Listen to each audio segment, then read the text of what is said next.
on, Martin.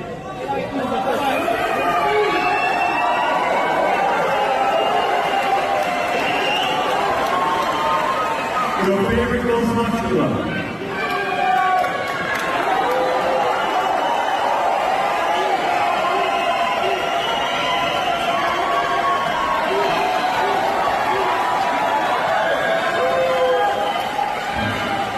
Thank you, gentlemen, back in line.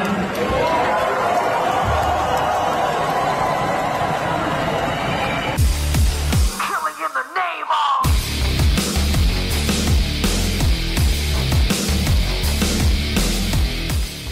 Bonjour à tous, bienvenue sur Moss Muscular, j'espère que vous allez bien. Et quelle compétition incroyable! Prague, pour moi, est officiellement non seulement la meilleure compétition européenne, mais je pense même la meilleure compétition cette année de bodybuilding. On va revenir un petit peu après sur l'organisation de ces compétitions, etc. Mais vraiment, c'est une compétition de dingue. Et on est en train de tout simplement témoigner de l'histoire du bodybuilding qui est en train de s'écrire, pardon. Et c'est Chris Bumstead qui est en train d'écrire cette histoire. On va revenir tout de suite, mais d'abord, on commence avec la quatrième personne, enfin, qui est probablement le quatrième dans ce top 4 ici à Prague, qui est Matthias Holloweg. Matthias Holloweg qui n'était pas du tout vu comme une menace pour cette compétition à Prague. Il n'était pas prédit dans un top 5 ou quoi, que ce soit par moi ou par d'autres bodybuilders ou médias du bodybuilding. Et donc, grosse surprise pour Matthias, étant donné qu'il arrive quand même à se placer, enfin, en tout cas, probablement se classer quatrième sur une line-up très compétitive. Il se place quand même devant sûrement Horst MD et Andrea Presti, qui étaient aussi deux personnes qu'on avait vues peut-être dans ce top 5 et qui sont vraiment très très loin justement de ce top 5. Enfin, peut-être Horst qui sera cinquième, mais en tout cas, Andrea, lui, qui n'est même pas, je pense, dans le second call-out. En tout cas, pour Matthias, sa condition est au top, vraiment condition incroyable. Il a une taille fine, une belle dureté, beaucoup de détails sur son physique, donc ça, c'est vraiment très très chouette à voir, de voir un open bodybuilder comme lui. On dirait un peu un classique physique, mais beaucoup plus gros. Je trouve juste qu'il manque un petit peu d'épaisseur, surtout de dos. Il manque un petit peu voilà, de dos, on peut toujours voir sa taille fine, mais ses extensions à la colonne ne ressortent pas tant que ça, malgré le fait quand même qu'il a un dos plutôt pas mal. Je pense que s'il rajoute encore beaucoup de volume, il pourra vraiment avoir un dos très chouette, en tout cas pour un double biceps de dos. Maintenant, pour un lat spread, je pense pas que son dos arrivera vraiment à tirer beaucoup de largeur. En tout cas, voilà, vraiment très chouette pour lui. Quand même, c'est cool de pouvoir poser à côté de Chris Bumstead, quand même, première fois que Chris fait de l'open, et toi, tu es là, enfin, je me mets un petit peu à sa place, personne ne te voit comme quelqu'un qui pourrait faire le top 5, et boum, t'es à côté de Chris Bumstead pendant qu'ils sont en train de faire le dernier call-out. Donc voilà, c'est quand même assez cool pour lui. Ensuite, on a Sean Clarida qui est bien meilleur qu'à Olympia. Il est plus plein, plus massif. Sa condition ici est parfaite. Il est hyper rond. Son dos est impeccable, incroyable. Ses grands ronds et ses infras sont hyper pleins. Malheureusement, voilà, la seule chose qui ne va pas avec Sean Clarida, enfin qui ne va pas, qui pour moi l'empêche de rentrer dans le top 2, c'est sa taille. Il est un petit peu trop petit. Et bon, ben voilà, il s'attaque quand même à un géant qui est Chris Bumstead. Martin, lui, n'est pas non plus hyper grand, mais il a quand même une bonne tête en plus que Sean Clarida. Et donc voilà, pour moi, c'est la seule chose qui l'empêche de rentrer dans ce top 2. Mais franchement, il est parfait, vraiment nickel. Alors bon, il aurait quand même pas gagné Olympia, je pense qu'il avait le même physique, mais il serait sûrement fait un petit peu moins exploser par Keon Pearson. Mais en tout cas, voilà, vraiment, je suis content de voir que Sean est au top et qu'il est à fond, là. Franchement, quel beau physique. Franchement, c'est cool. Et je pense que s'il allait en open, il se classerait vraiment très très bien s'il faisait de l'open à Olympia. Alors, il ferait probablement pas un top 5, mais il serait probablement sixième et très dur à dépasser. Et pour finir, donc, bien sûr, le main event, Martin versus Chris Bumstead. Et là, c'est fou, voilà, tout simplement, c'est fou ce qui est en train de se passer. Je suis en train de regarder le live, d'ailleurs, pour ceux qui veulent suivre le live de cette compétition, il est accessible directement sur le site de Prague, vous avez le lien sur l'Instagram, vous payez 12 € et vous avez directement accès au lien en Full HD, et vous avez droit, je pense, jusqu'à 3 écrans différents. Donc voilà, si vous pouvez même pas lâcher 12 balles, cotisez-vous avec deux autres potes, ça vous coûte même pas 5 € chacun, et vous pouvez quand même regarder la dernière compétition officielle, en tout cas, de Chris Bumstead, et ce, en HD, voire limite même 4K, enfin, je sais pas trop quelle est la qualité, mais en tout cas, la qualité est ouf. Ce qui montre aussi que Olympia, vraiment, ils font le strict minimum. là ici on a une compétition à Prague, en Europe, où le live ne bug pas et où la qualité est parfaite. On n'a pas un live tout pixelisé avec un contraste tout pourri. Voilà, je gueule un petit peu, mais voilà, Olympia, c'est ça qu'ils nous proposent pour un truc genre 70 euros, quelque chose comme ça. 70 euros, pardon, pour mes copains français. Alors que là, pour 12 euros, tu as quelque chose de bien mieux que tu peux partager avec tes copains. Chris, ici, il est parfait. Il est comme à Olympia, mais un petit peu plus gros, plus plein, légèrement plus flotteux, parce que bon, voilà, avec plus de masse, c'est un petit peu difficile de venir tout aussi sec. Bien que pour moi, je trouve que c'est vraiment genre très très très léger la différence de conditions. Il est extrêmement dominant sur les poses de face. Son haut du corps est juste parfait, imbattable.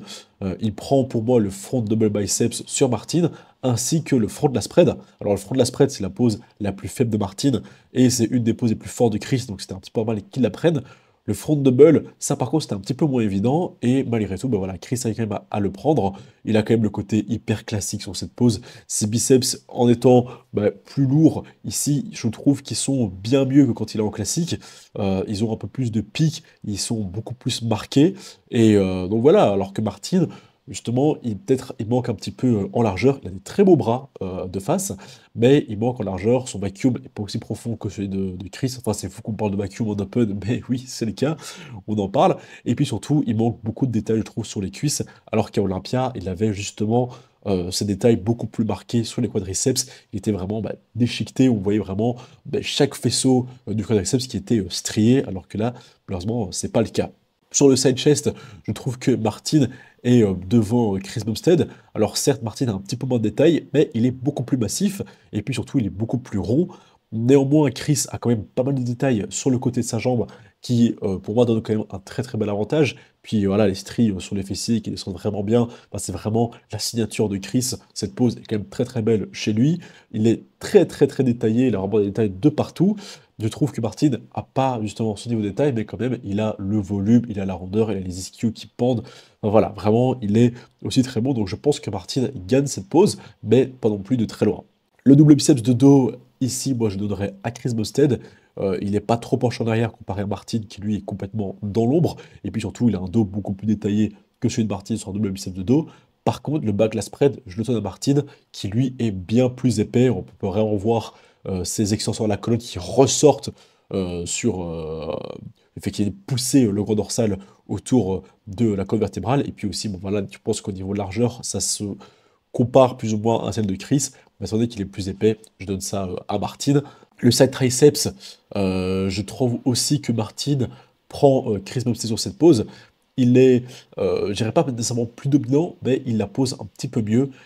Chris est un petit peu trop penché en avant, son épaule, elle vient se mettre devant son pec, ce qui, je trouve, justement, perd toute une partie du corps qu'on ne voit pas, qu'on voit du coup chez Martin.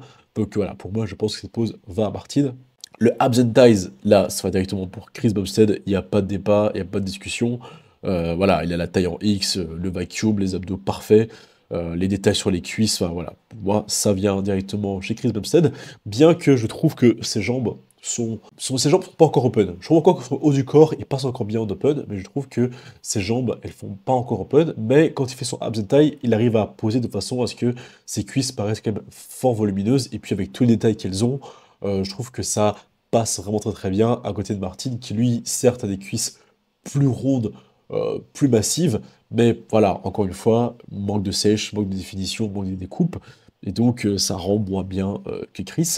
Et le most musculaire, c'est là où je dirais que c'est débattable. C'est une très belle pose pour les deux bodybuilders. Ils sont très très forts tous les deux dessus. Donc voilà, c'est un petit peu difficile de les départager. Je pense que c'est aussi une question de préférence, tu préfères l'un ou l'autre. Même moi, là, vraiment, j'ai du mal à pouvoir dire lequel je préférais.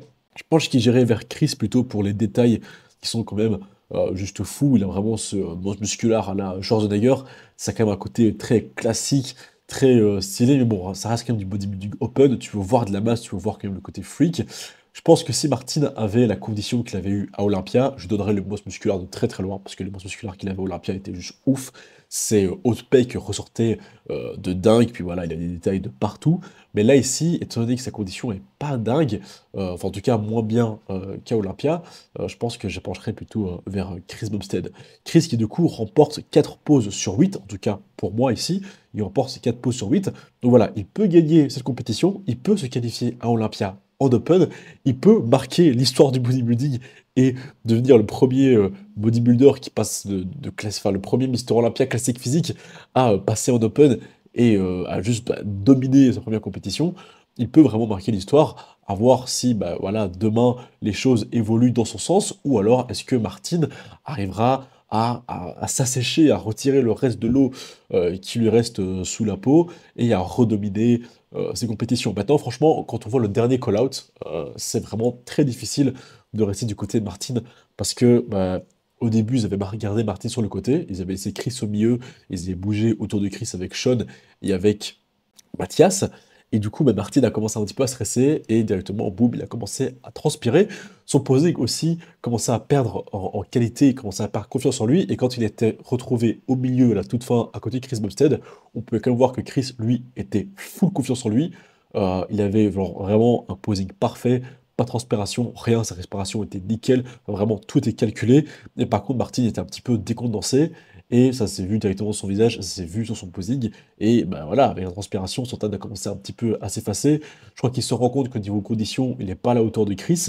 Et qu'au niveau du volume, du coup, étant donné que je pense qu'il a un petit peu sous-estimé Chris Bumstead, niveau volume, bien qu'il soit beaucoup plus massif, il est quand même plus petit. Et Chris est plus grand. Donc il a quand même un avantage, juste par sa taille, même s'il n'est pas plus musclé que lui, avec la taille qu'il fait, il prend quand même un petit peu Martin.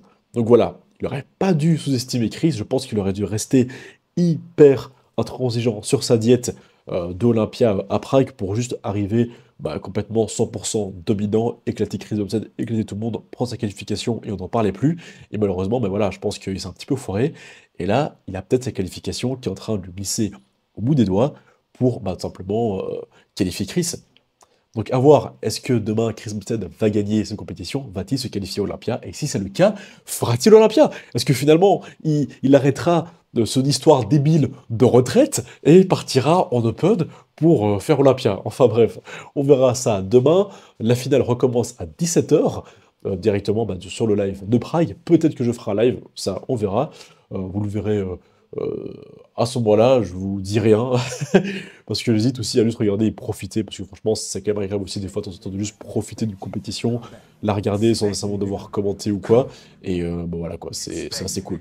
Enfin bref, ce sera tout pour cette vidéo, j'espère qu'elle vous aura plu. C'était Karim, de Boss Muscula, à bientôt, ciao. After the fire, my military. After the fire, bitches the scary, just the scary. After the fire, my military. After the fire, but this whole fucking world is mine. My military, be prepared. My military.